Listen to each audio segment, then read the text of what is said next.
This is a carbon fiber frame and it costs even less than the original frame that comes with these drones, but will it actually perform better? Let's get to it.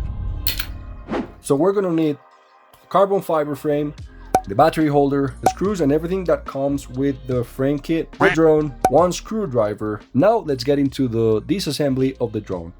And actually, before we disassemble completely, let's weigh this, which is 21 grams in total, and then we have the battery, which is 32 grams in total. Always start with the props. I tend to make that mistake. When you have all the motors disassembled, you're gonna get the props out and you can't. Everything we need is right here. And we also have like plastic screws and whatnot.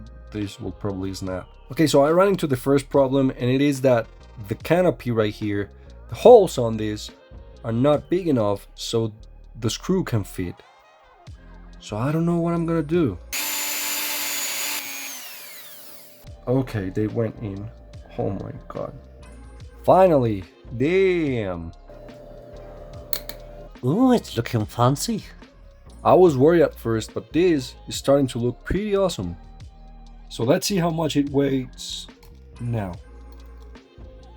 32 grams. This is definitely not for flying indoors unless you want to be changing either screens, props, and more stuff.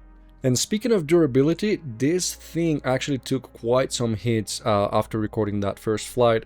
And it was landing onto like rocks and kneecaps as well. And it just held up. It didn't bend the shaft. The props also hold up pretty well. So good job, Gem Fan, for these props.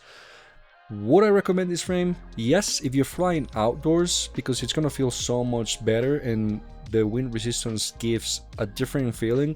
If you're gonna fly indoors, just keep the frame that has the duct on, which is the original frame.